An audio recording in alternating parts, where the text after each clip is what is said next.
The Pentagon tells the military that they must prepare for war. This comes as major fears of World War III come into effect. We're going to go over the details here in this video, as a lot of people are seeing reality actually happen here as World War III. Is it already here as major wars with Ukraine and Russia and down with Hamas and Gaza just continue to drag on, and Russia is giving new threats to NATO and the United States, and China being brought into the fray? Will this lead to a new major world war?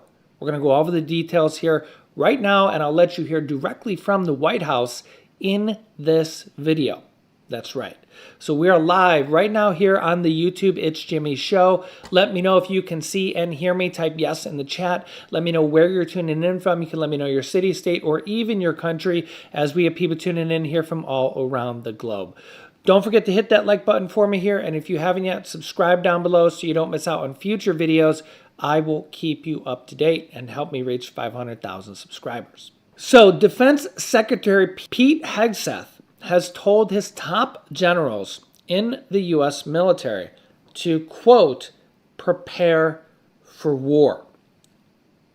That's right. This comes as Defense Secretary Pete Hegseth has told a rare meeting of the most senior military leadership in the U.S. that they must prepare for war. And you'll see why here as we unfold all these details here step by step. Quote, from this moment forward, the only mission of the newly restored Department of War is war fighting, Hegseth said in his speech at the Marine Corps based in Quantico, Virginia, referring to the name now used by the Trump administration for the Department of Defense, aka Department of War. Quote, preparing for war and preparing to win, unrelenting and uncompromising in that pursuit. Not because we want war, no one here wants war, but because we love peace. This comes as hundreds of generals were flown in to attend this meeting, which was not taken very lightly. This was not just your run-of-the-mill meeting. This was not just jump on a Zoom. This was a very serious meeting. This comes as President Donald Trump says to Hamas that they, quote, face complete obliteration if it insists on staying in power, where Trump is struggling with Hamas and Russia to end either war. Take a listen. Exclusive new interview with President Trump on the prospect for a ceasefire deal between Israel and Hamas, almost 2 years to the day after the brutal Hamas attacks on Israel, as the president sends out a negotiating team to try to hammer out the details of this deal, in which Hamas has agreed to return the Israeli hostages, but several points remain quite unresolved. The president answered my questions on text about his hopes for this nascent deal. I asked him, what happens if Hamas insists on staying in power in Gaza? The president said, complete obliteration. Then I said, I assume you saw that Senator Lindsey Graham interpreted Hamas's response as a rejection, since Hamas insisted on no disarmament, keeping Gaza under Palestinian control, and tying hostage release to negotiations. Is Lindsey Graham wrong? The president said, we will find out, only time will tell. I asked him, when will you know if Hamas is truly committed or just stringing the world along? And is Prime Minister Benjamin Netanyahu on board with ending the bombing, as you called for, and whatever else you need him to do to make this peace proposal a reality? The president said yes on Bibi, soon on the rest. I said that I thought the Arab League calling on Hamas to not be part of any future leadership in Gaza, Palestine, was a remarkable step. Are they committed to seeing your plan implemented? And will they help with funding and a law enforcement presence or whatever is needed? I said I hoped peace would become a reality. The president said, I hope, and that he was working hard. I also asked the president, how do you think the government shutdown is going to end? He said, good, we are winning and cutting costs big time. This comes as Democratic Senate leader Chuck Schumer actually rejects President Donald Trump's claim that there are bipartisan government shutdown negotiations between Republicans and Democrats actually happening underway. Chuck Schumer says there's not actually negotiations happening, but he says, quote, if President Donald Trump is finally ready to work with Democrats, we will be at the table, which suggests that this could be a long government shutdown. Now, the last 3 government shutdowns were underneath President Donald Trump, including the longest government shutdown ever, which was 35 days, which also had an estimated cost to the government of $5 billion. And on these, the majority of these, Congress was held by Republican House and Senate.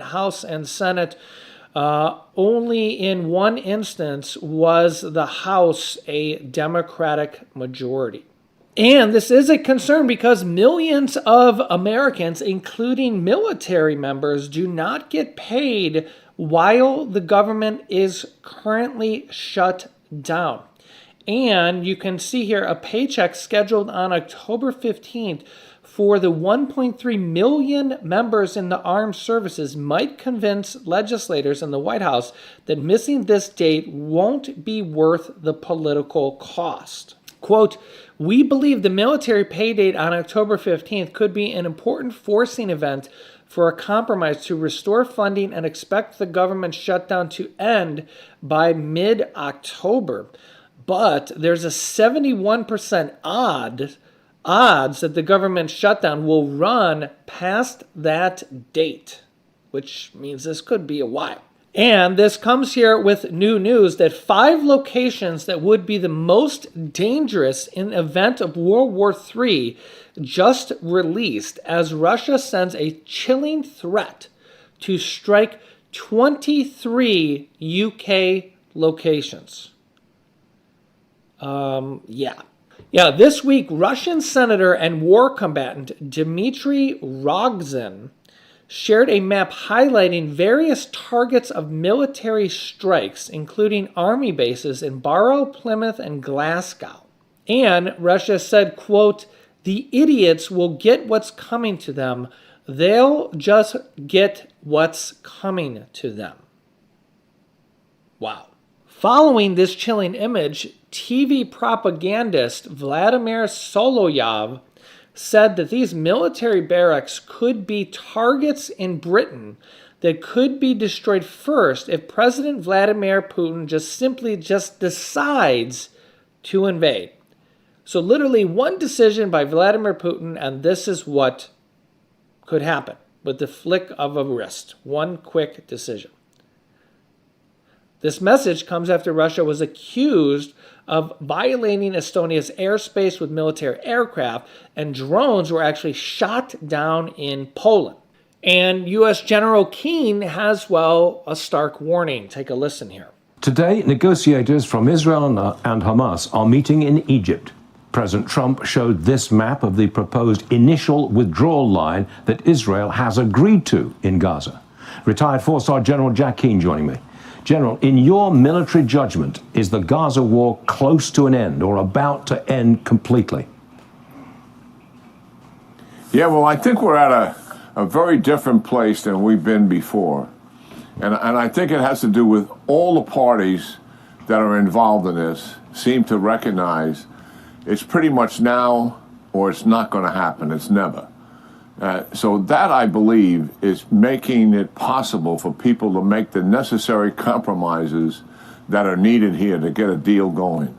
And listen, this is the most positive thing I've seen so far. We're not there yet, but we're mighty close. And I think we're going to know in the next couple of days whether we really have a deal here or not.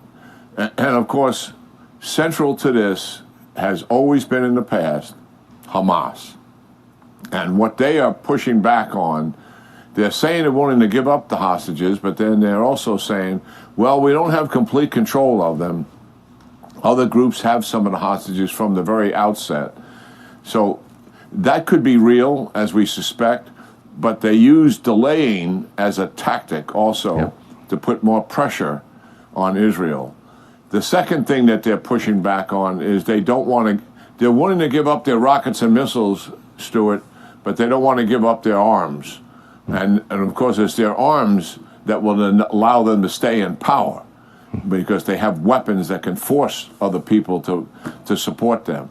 So that's going to be a crucial step going forward. Right now, they haven't agreed to do that, and we'll see what happens here. But we're in a better place than we've ever been up to this date. And give the Trump team and the president a lot of credit here. It's been a huge amount of work going on here over a 7 to 10 day period. Eventually, people will get the facts of it, and it is really quite impressive how we got to this place on such a complicated situation. Remarkable.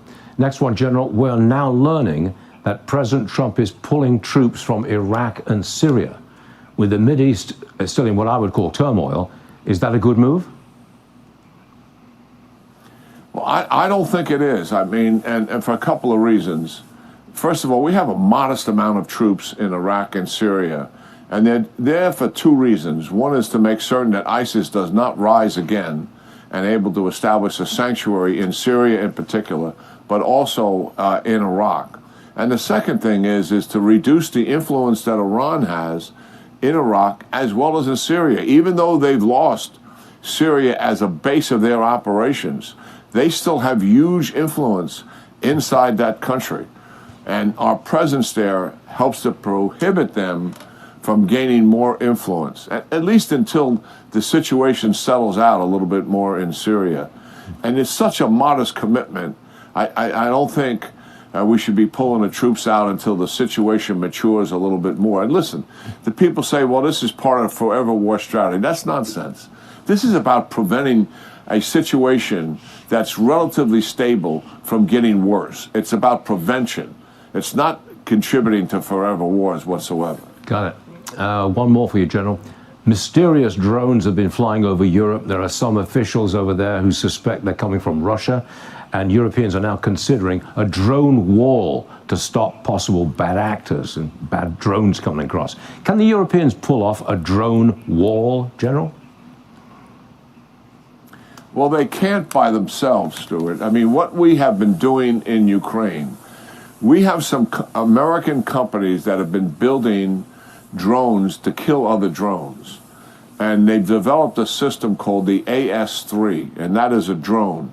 It has shot down over 2,000 of the Shahed drones that the Iranians have helped to manufacture for the Russians. And they built a factory in Russia to do just that, and Russia has multiplied that factory a number of times over again.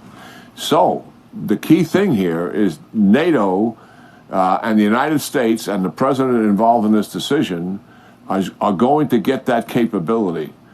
In other words, to build sort of a drone wall to prevent other drones from penetrating their sovereign space. They don't have that capability now, except to use fighter aircraft to shoot them down or to use very expensive missiles to shoot them down.